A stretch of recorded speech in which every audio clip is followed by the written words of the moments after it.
Hello, and welcome to the More Cheese Less Whiskers podcast. My name is Dean Jackson, and today we're going to talk about one of the most important elements, and that's the feeling of abundant time. And we want more than just the feeling of abundant time. We want the actuality of abundant time. We want to be able to get things done. The number one way that you're going to get the business elements is with wrangling your time. And often people tell me the thing that stands in their way is that they just don't have time. They're too busy. And so we want to help you get control of your time and use it in a proactive way that you can, first of all, eliminate all the reactive activators that stop you from implementing the things that you want to implement.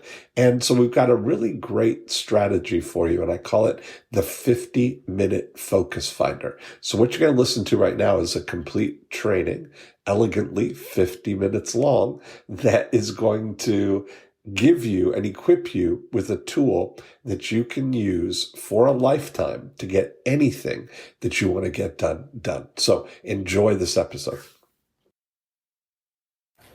I just want to see how many people think that their business would be better off if you had more time to get stuff done. How many of you think that your business would be better? Okay.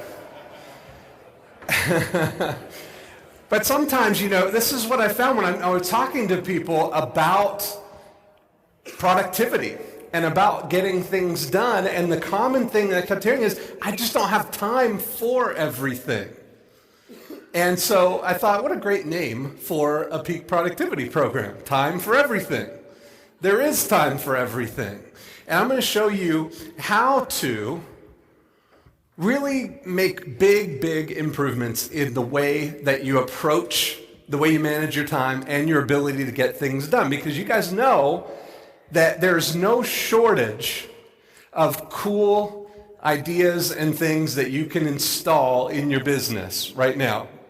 And, even learning dialogues like you learned this morning, to really take them deep and to really master them, guess what that takes? Time. To get the 30-day lead blitz installed, guess what that takes? Time. It all takes time. So here's how the afternoon's going to go. We've got the whole afternoon here, and so what I want to do is share some ideas with you, some of my top peak productivity practices. And we're going to do that. And then for the rest of the afternoon, what I want to do is help you guys overcome any of the blocks or any of the things that you need to get clarity on or some help with around our 3 lead generating programs, the 30-day lead blitz, getting listings, and finding buyers. So we're going to do some table exercises, and there'll be the second half of this afternoon will be a big sort of workshop type of experience. So get ready to take some notes during this section, because these 7 things that I'm going to share with you are going to really make an impact in your business, bigger than anything that I've ever discovered. And the battle that we're facing as we're moving into trying to get things done is we're fighting the proactive reactive battle, where we know that in order to get things done, we need to proactively schedule time to do them, figure out what it is that we want to do, and actually keep our commitment to get those things done. Now, the struggle that we have is that what's happening is that there's constantly this tax on our time that we're focusing on the reactive things that happen in our day. How many of you realize that real estate and mortgages are a reactive type of business? And we have very little time to do the proactive things. So what we really want to do is flip that around and focus our time on doing the proactive things. So in order to do that, we need to get rid of all of the reactive things that cause all these demands on our time. So here are the 7 powerful peak productivity practices. Say that 7 times fast. Number 1, eliminate the big 4 reactive activators. Now, when we talk about going into reactive mode, and you're going to notice that this is absolutely true, that there are 4 big things that set us off into reactive mode. Number 1 is email. How many of you, when you first get into the office, the first thing you do is turn on your computer and check your email, and that's how you start your work day? Now, immediately, you never know what's going to happen on your email, do you? But you never know. You could have a couple of leads that have come in. You could have a problem that's come in. You could have a funny joke that's come in. You could have a link to a video that one of your friends has sent you on YouTube, and you watch that, and that was funny. And then the next video comes up, and you watch that one. And you get off into this whole reactive tailspin, because what's attached to your email? The internet is attached to your email. Have you guys noticed that you can waste a little time on the internet? And when you go into that mode, it's very, very easy to let hours slip by. And nobody is immune to this. And I start asking just casually my friends about how much time they actually think that they spend online. And I would ask you guys this. How much time do you guys think you spend online? About 4 hours a day. What about you? About 4 or 5 hours a day? How about some people over here? More than that, you think? How about you guys? Yeah, when you really think about it, I coined this phrase because I had started observing it in me, that I coined this phrase. I started calling it the OCD loop, where you would go in and check my email, then I would go and check leads, and I would check stats, and then I would, check my stocks, and then then check a couple of blogs that I go to, and then by the time you get that, you go right back and check my email again. And then you check your stats again, and you get into this whole loop, and you say, just one more time, just see what's happened. And pretty soon, you're not getting anything done. And a lot of times, we kind of use the internet and we use email as that filler time, where I don't have to leave for this appointment, I'll just check my email and I'll do all this. So you default to going online, checking the message board, doing all those things that you're just kind of checking again and again, and it's very distracting. You're never going to get anything proactive done while you're caught in that reactive loop of email, internet, and all that time wasting. If everybody on here I'm going to say that you all spend a minimum of 2 hours a day online. Would that be fair? I think if you timed it, I started timing it before I started realizing that this is what's happening. I started timing it for me, and it was about 3+ hours a day. And I thought I was doing pretty good at that. But then I realized, wow, that's a lot of time online. And sometimes awareness of it just builds its own momentum. If you were to go online and go to Google and do a search on online timer, and so this is what I started doing just to kind of cut down on it. And I put up that timer in one of my browser windows. So every time I would get online that day, I would press the timer and it would count up how long. And then when I got offline, I'd stop it, but not close the window so I could keep the cumulative total. And I think you'll find there's a lot of time there. So I'm trying to help you find some time to be proactive. And the internet and email is one of those places that you can find it. The second big reactive activator is the telephone. Has anybody ever gotten a phone call and that sent them into a reactive zone? When you think about it, we're sitting there. We've all got our cell phones right here. We're all at any moment we could be reacting to something. Phone calls can cause you to go into great elation. It could be somebody referring somebody to you or somebody who was referred to you. You could get a new listing. You could get a phone call that a contract has fallen apart or that something's not going to close or any number of things that can cause a negative tailspin.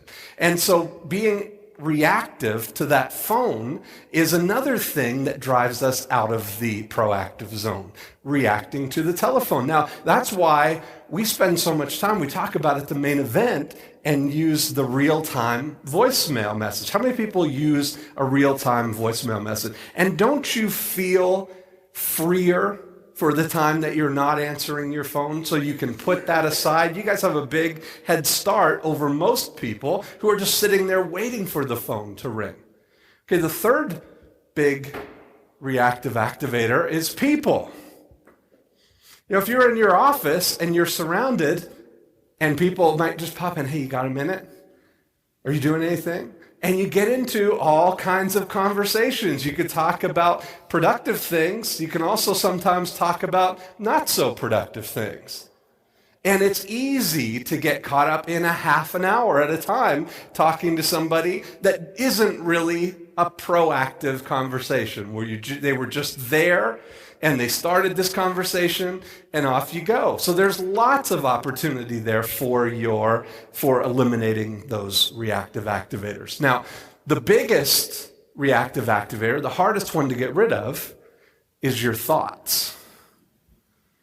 How many of you can go into a reactive tailspin just with a thought?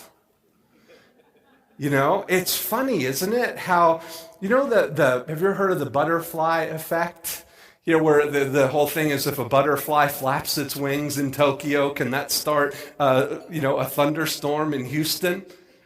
And that displacing of the wind or the atmosphere can start this whole chain of events. Well, I don't probably have to point out to you that there's probably been a whole series of things in your most recent memory that started with a thought. You start thinking something, and that reminds, I should call Bob, and then you call Bob, and that leads you into, I got to do this, and I got to do this, and you get all these pop-up thoughts that happen all the time. Now, one of the easiest ways to eliminate those distractions is start scheduling time to play golf. Yes. Now, golf, of course, is an acronym. And I started looking at my own life. This is maybe years ago when I was starting to really look at how can I get more done in less time. And so I started thinking about how come it's so easy for me to play golf.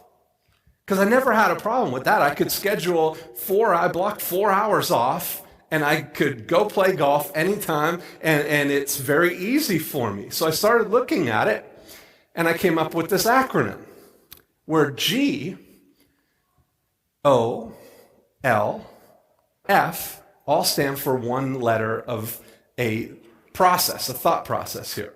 Goal is the first one.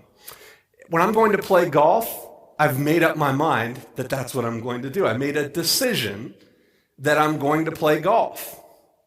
So if I make the decision that I'm going to play golf, that means that while I'm playing golf, I can't go to the movies, or I can't go online and work on the internet, or I can't write an ad. I can't do any of the things other than what I've decided I'm going to do, which is to play golf. O is an optimal environment. Now, an optimal environment for me, for the things that I do, is an environment with limited distractions, where I have nothing in my way of getting things done. See, the first three reactive activators are sort of easy to eliminate. You can eliminate email, you can eliminate the telephone, and you can eliminate people by removing yourself from their path. If you put yourself in a room where there is no telephone and there is no internet and there are no people, you're not going to be engaged by those three reactive activators. A golf course is the optimal environment for playing golf. It's set up perfectly for the task. You've got 18 holes. You start on number 1. You go all the way through. It kind of propels you into, it keeps you on track, right? You start at the first hole. You go all the way to the 18th hole. And there's not many other things that are competing for your attention while you're on the golf course, unless you've got your BlackBerry or your iPhone and all that stuff with you. And you're defeating the whole purpose then. F is a fixed time frame. I know that when I make the decision to go play golf, that's a 4.5-hour decision. I know that from the time I make the decision, I'm going to leave my house or leave my Evil Scheme hatchery to get to the golf course, get my golf clubs, get on the course, play around, get done, get in the car, and come back home. That's at least 4.5 hours. And I know that, so I block it off in my calendar. And it's interesting how when you have something like that, a hobby or something that you really enjoy that's kind of effortless to do, very little gets in your way of doing it. How many people have a hobby or something that you like to do that you get that same kind of thing for? You set off the time. Some people like to go to yoga. Some people like to go to the movies. You do that same thing when you go to the movies, but you also do it in your business too.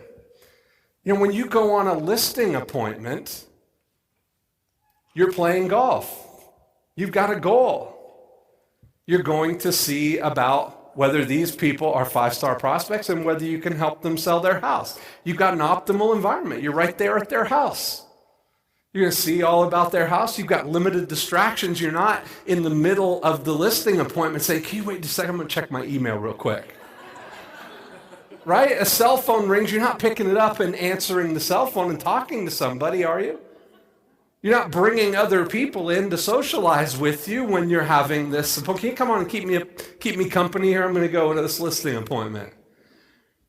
And you've got a fixed time frame. You know that your listing presentation might take 1 hour. It might take 90 minutes. It might take 2 hours. Whatever it is, that's how long it takes. And you block that time off on your calendar and you're playing golf. Same thing when you're taking a loan application. You've got these things in your life right now, and it's just a matter of applying that same thing to actually getting the proactive stuff done. I'm going to give you a little tour of my Evil Scheme hatchery here, one part of it. Now this is my focus room right here, and there's a nice big table here. You notice it's not very cluttered. There's nothing really in here. It's a nice big table. There's about an 8-foot table, some comfy chairs. Usually I'll sit right up there at the head of the table with that nice natural light. It's kind of a textured glass window there, so it lets in some filtered light. Nice natural light to work with here, or sometimes I sit right here at the end of the table.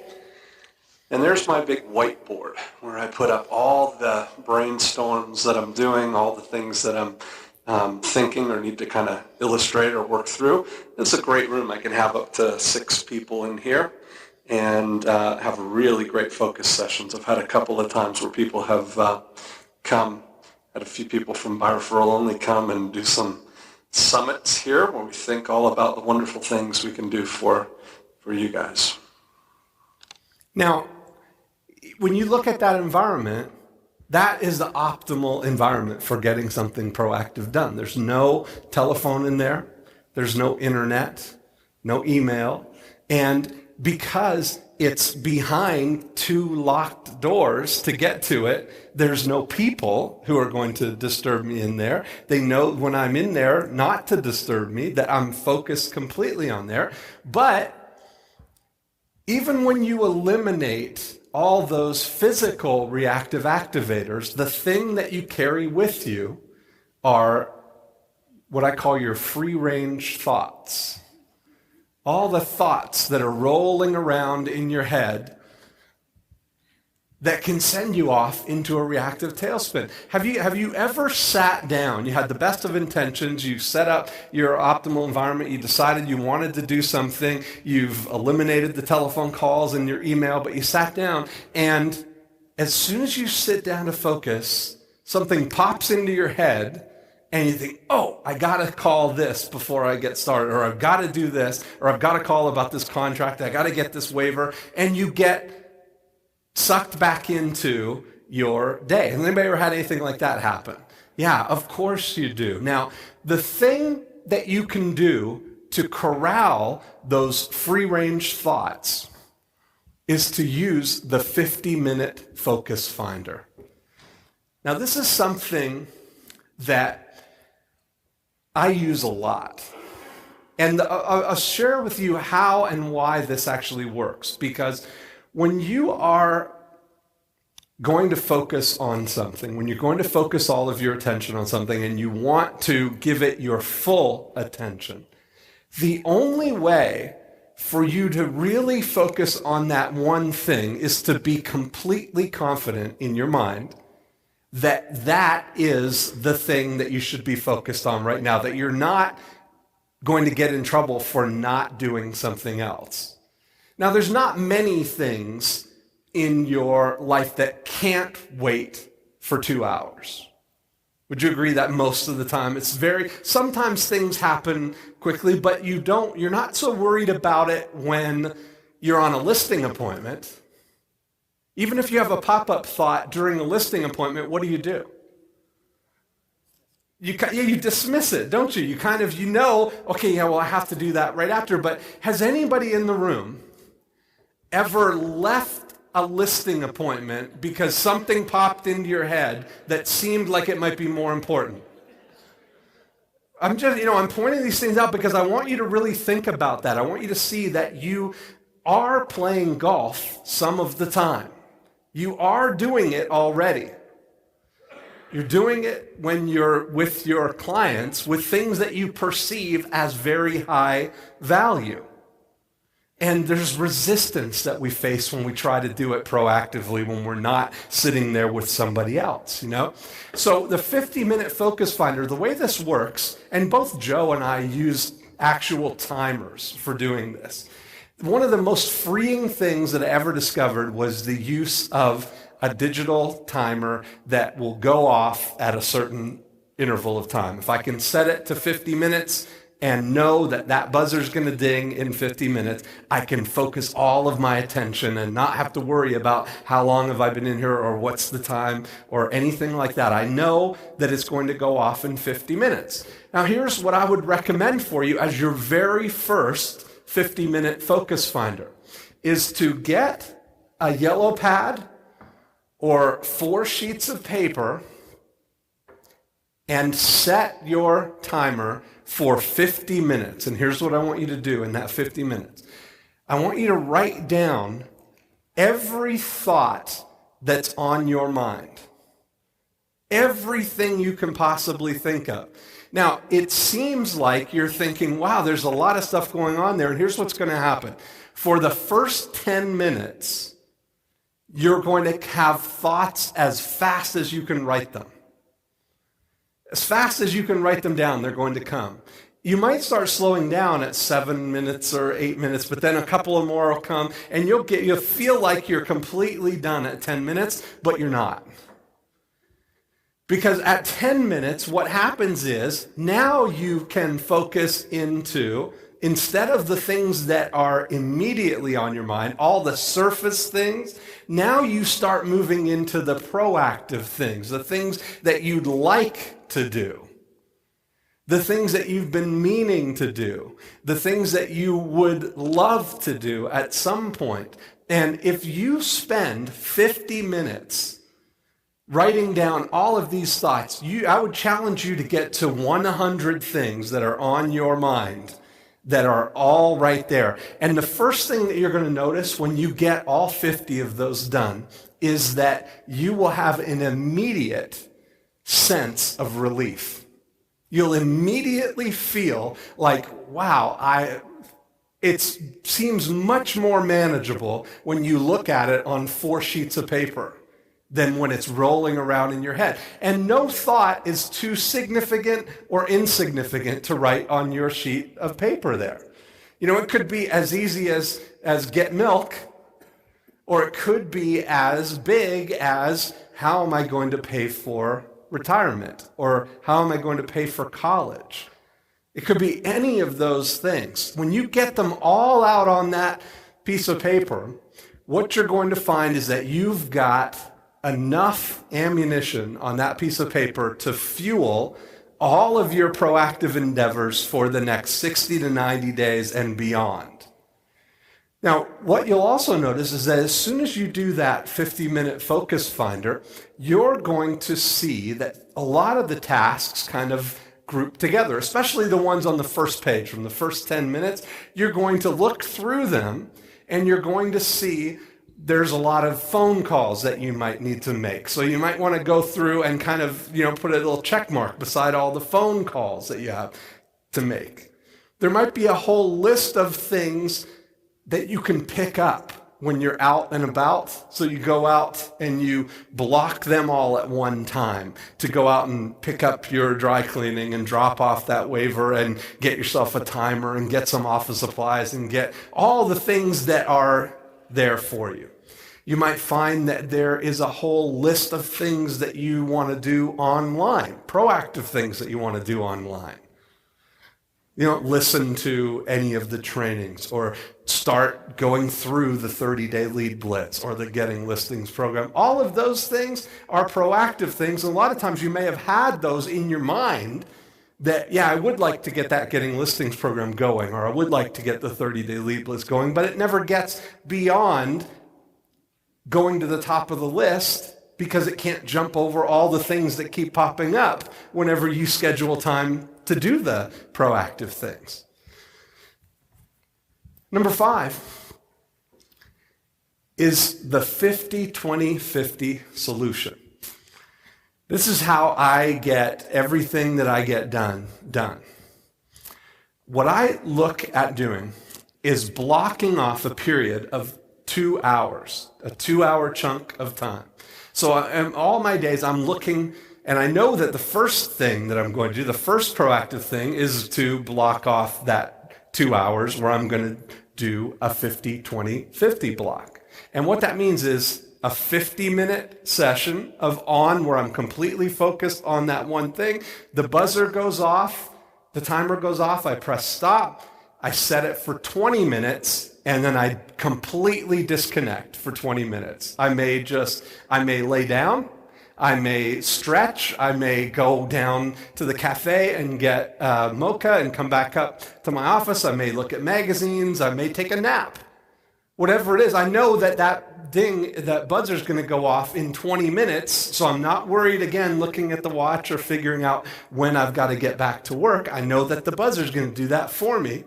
And as soon as that buzzer goes off, I get right back and do another 50 minutes. That is a 2-hour block of time right there. And you've spent 2 50-minute focus sessions on one task that's very productive.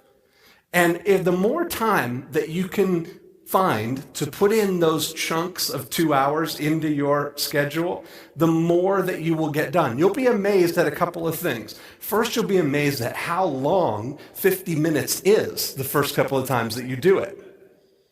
You got to ask yourself and look at it. It's all about really flexing your focus muscle. How long can you right now focus on one thing? Can you go 5 minutes focused on one thing? Can you go 10, 20, whatever it is? I guarantee you're going to find that 50 minutes is a lot of time to sit down and focus on one thing.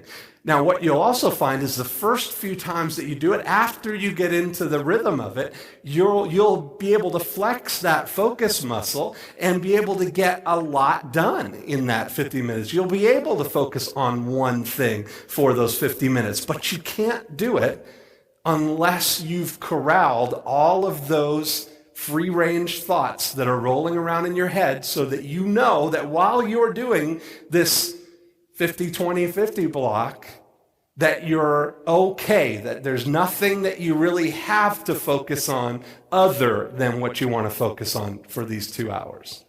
And when you practice this, when you start doing it, it'll become the most productive thing that you've ever done. And we talk about just even eliminating or controlling a lot of those reactive activators, the telephone, email, all that time online. Every one of you has 2 hours in your day that you are wasting, or that kind of slips by or just gets filled with default activities. Would you agree with that? Absolutely. And this is going to be a proactive way to do it. A couple of things that I've found in blocking these 2 hours is that the longer you can stay in the proactive zone for the first few hours of your day, the better you're going to be. If you can break that habit of the first thing you do when you get into your office, or the first thing that starts your workday is checking your email or checking your voicemail or doing all those things, the longer you can go into your day without getting into that reactive zone, the better off you're going to be. That's why the morning time is often the very best time to do it. Because how many people have had an experience where you've made the intention of spending some time in the afternoon on something, and then all of a sudden you got sucked into all this stuff that was going on, and when it comes time to actually do it, you're not done wrapping up what all this reactive stuff was that you've been working on. It's less likely to get done if it's not the first thing that you do. And over time, the more you get used to doing these 2-hour blocks of time or the 50-minute focus sessions, you may only want to start out with one 50-minute focus session and build up to doing 2. But the more that you get practiced at this, you'll find that you can do it anytime, anywhere. Joe has been sharing this with me. Me too. We spend a lot of time traveling, a lot of time in different places outside of our normal environment. But the ability, I travel with my little timer. And I know that I can sit down anywhere, set my timer, and I've got my little journal if I'm doing a brainstorming, or I'm working on an ad or working on a presentation or anything like this. I can sit down with my little journal, my pen, my 50-minute timer, and I'm in the zone for that 50 minutes. I can do it anywhere. And you'll get to where you're able to do that too. The faster that you can make the decision that you're going to do it, actually get it started and get going, the better off that you'll be. Now, what helps when you schedule this 2 hours is to know exactly what you're going to work on before you sit down to do it. Sometimes we get into a time where we block off the time, but we haven't really thought through what is it that we're going to do. And then we spend all our time wondering what to do or thinking what to do, or, all these options keep popping up and we don't really get any decision. So what you're going to find is with that list, with your list of your free-range thoughts, those are going to be the seeds of all of the time that you're going to spend in your optimal environment, playing golf. And if you know ahead of time what you want to do, what the highest priority thing is, it's easy then for you to break it up into chunks that are going to take 50 minutes or that are going to be 2 at a time to do a 2-hour chunk. So here's what it looks like for me. Now this board right here is a cork board, and I have my projects all listed right up here. Little envelopes, and everything to do with that project is inside that envelope. So you see strategic forum there and my buy referral only.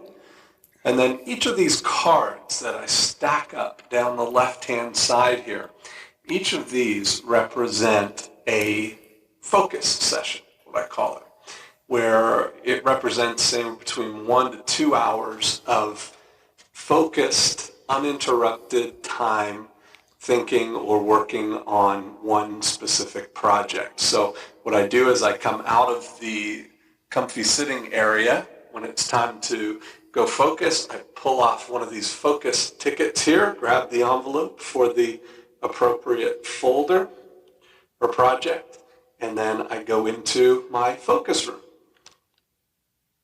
Now that, for me, that's in a little hallway, the transition from the front room in my Evil Scheme Hatchery to the focus room. And that wall there is that big cork board where I put an envelope for each of the projects. Now, how that might look for you, and it doesn't have to be a cork board. It could be a binder or it could just be envelopes that you have for each of the projects that you want to work on. You could have a 30-day lead blitz envelope, or you could have a for your customer experience timeline envelope, or your client party envelope, or something where it's a project that's going to take multiple steps to actually get done. A lot of the things that all of our leaders that are going to share tomorrow with you, you're going to get ideas that they're going to show you exactly how they do things, and those are going to be projects for you. So what I do with that left-hand side there is I write all these little things on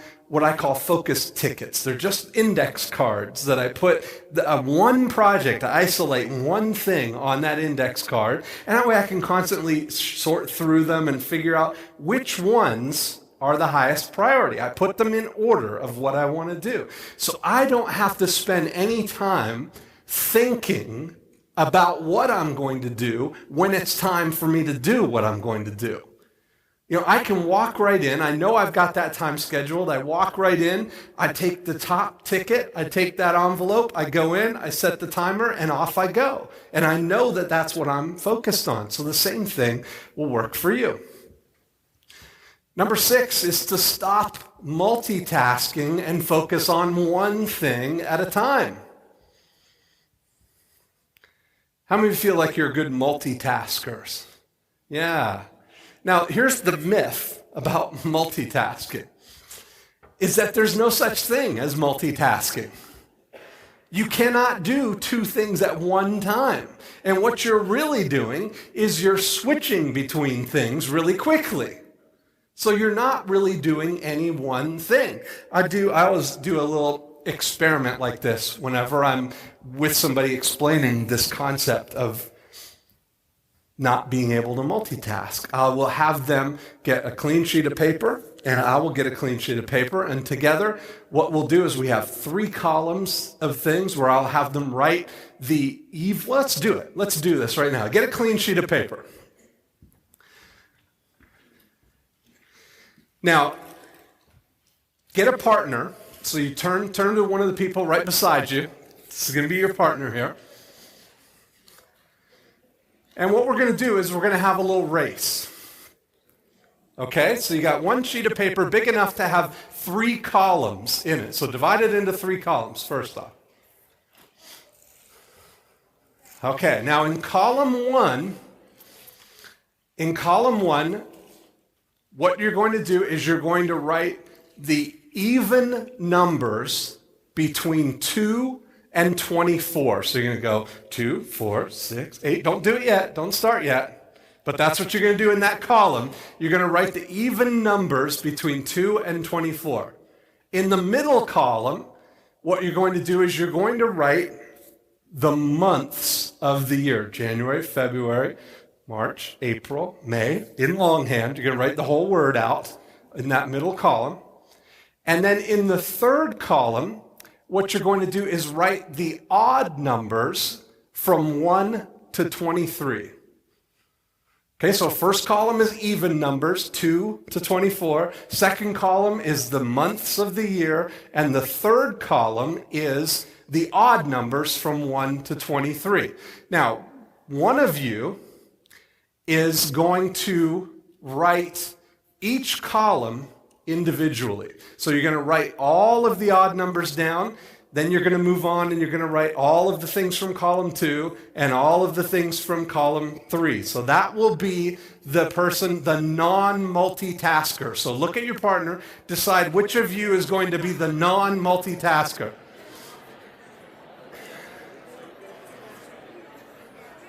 Okay. Have you made your decision? Okay, now, the multitasker, here's what the multitasker is going to do. The multitasker is going to write them horizontally, one row at a time. So you're going to write 2, January 1. Does that make sense? So you're going to switch between all of the columns all the way through. Now, when I say go, here's what we're going to do. I want you to, as fast as you get to write, as fast as you can, as illegibly as you want, but you have to write the whole words out, and your partners are going to be watching to keep their eye that you actually did it all. Now, what I'd like you to do is as soon as you finish one of the columns, this goes for both of you, as soon as you finish one of the columns, I want you to yell out, done, and then go on to the next column. And so you should yell out done 3 times in a row here, okay? Are you ready? Any questions about how we're doing this first? Everybody's clear? Okay, on your marks, get set, go. We almost need some like Flight of the Bumblebee music in or something. Oh, there's our focusers. Oh, done. There's the second wave. He's laughing because I'm the multitasker. Beat him. Oh, really? You're just a faster writer. There we go. Now, it is kind of hard, isn't it, doing all that? Yes.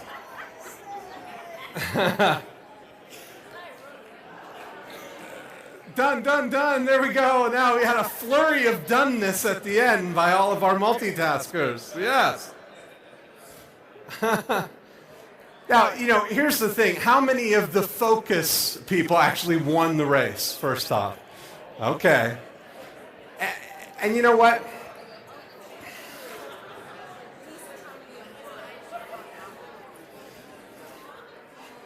Okay, I'm going to show you guys how that actually works when you're focused on making money, when you're focused on your proactive projects that are going to make you money. Let's say that you've got 3 different projects that you want to work on. You've got the 30-day lead blitz, you've got getting listings, you've got finding buyers. Let's just use those for argument's sake. That they each take the same amount of time. Let's say that they each take 3 units of time to complete.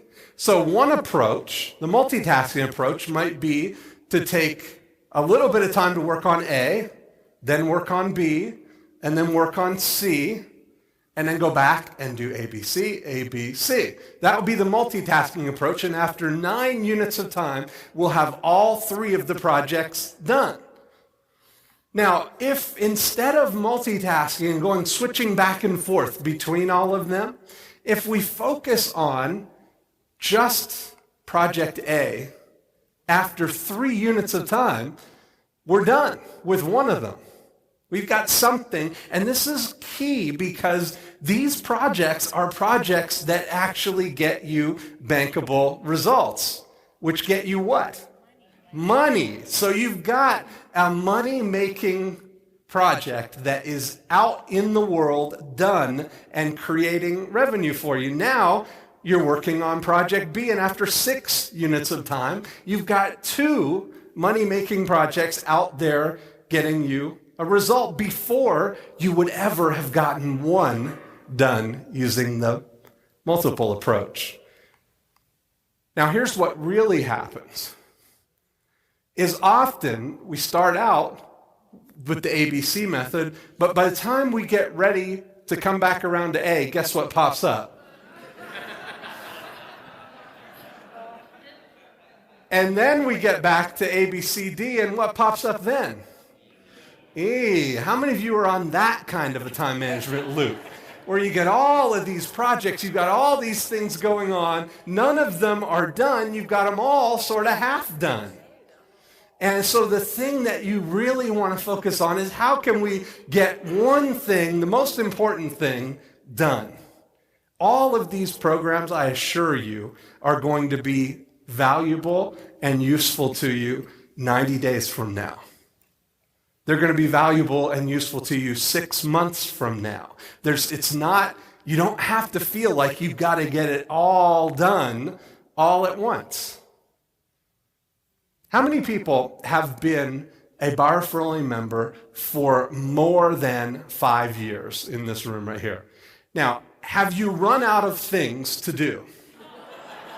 No, there's going to be lots of things to do. Are the things that you did in the first year still valuable in creating value for you today? Yes. How many of you are still hoping to get your first thing done sometime in your 5th year? That's really what happens sometimes, isn't it? Number 7 is to focus on free time and remodel time. And you'll always have time for results. You'll always have time for results. No matter what's going on, if somebody calls you up and says, can you come over and talk to me about listing my house? If that happens on Friday, when you get back into your office, if they said, can you come over and talk to me about selling my house? How many of you would be able to fit that in to your schedule? That's the kind of thing. Results you fit in. Somebody wants to come and talk to you about getting a loan, you fit that in. Somebody wants you to talk about helping them buy a home, you fit it in. Results always fit in. The thing that you have to really proactively focus on are doing the things like free time and remodel time, because nobody's hounding you to do those things. Right? There's no sense of urgency around those things. When you're in the reactive zone, there's no reactive zone that reacts you into spending free time on something you really want to do. Right? It's always more of a thing where you're getting robbed of your free time. And you're getting robbed of your remodel time by the reactive zone. So to practice this, focus on your remodel time and your free time. What would you do just to practice if you had 2 hours to do something that you would really enjoy doing that has nothing to do with work? It could be going to a movie. It could be going to get a massage. It could be going to a yoga class. It could be having lunch with a friend.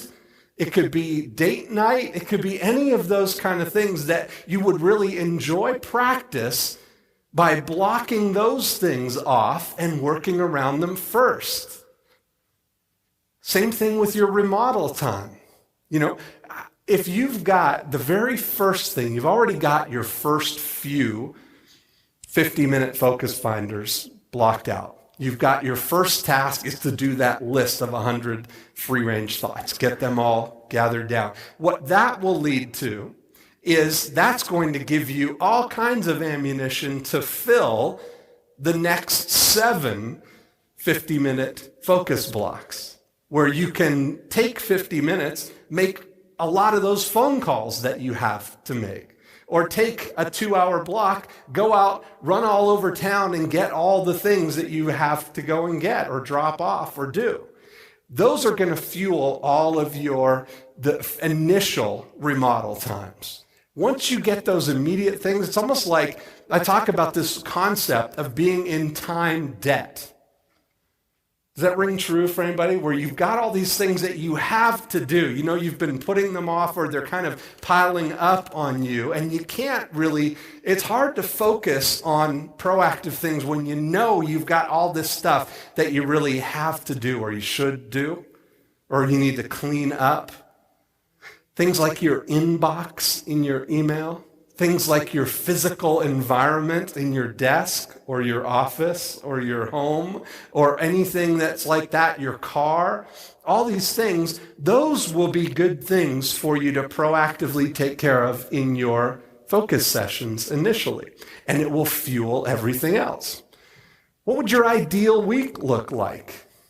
Take some time to think through, what would your ideal week look like if you had complete control of it? A great exercise is to think about a week 1 year from now.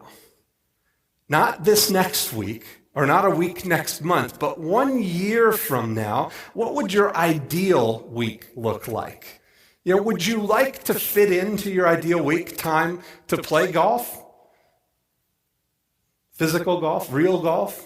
Would you like to block off time every week to go do yoga or to go to the movies or go to a spa or whatever it is? Make a list of the 10 things that you love to do, things you would do with a 2-hour block of time, with a 4-hour block of time, and with a full day of time. See, so often we don't know what to do with the time because it's been so long since we've had free time. And it's very interesting, but if you just make a list of 3 or 4 things that you can think of that you would love to do if you had a 2-hour block of time, a 4-hour block of time, or a full day, and block off the time, and then just for fun, pick one out of the hat. Pick one of your all-day activities. Pick it up, block the time, that's what you're going to do. Now, if you focus on all 7 of those things, you could have the most productive 2009 that you've ever had. You've got the time right now to start practicing those 7, they're all skills. The more you use them, the better you get at them. The better you get at flexing those muscles. And there we have it. Another great episode. Thanks for listening in. If you want to continue the conversation, we'll go deeper in how the 8 profit activators can apply to your business. 2 things you can do. Right now, you can go to morecheeselesswhiskers.com and you can download a copy of the More Cheese Less Whiskers book, and you can listen to the back episodes, of course, if you're just listening here on iTunes. Secondly, the thing that we talk about in applying all of the 8 profit activators are part of the breakthrough DNA process. And you can download a book and a scorecard and watch a video all about the 8 profit activators at breakthroughdna.com. And that's a great place to start the journey in applying this scientific approach to growing your business. That's really the way we think about Breakthrough DNA, as an operating system that you can overlay on your existing business and immediately look for insights there. So that's it for this week. Have a great week, and we will be back next time with another episode of More Cheese, Less Whiskers.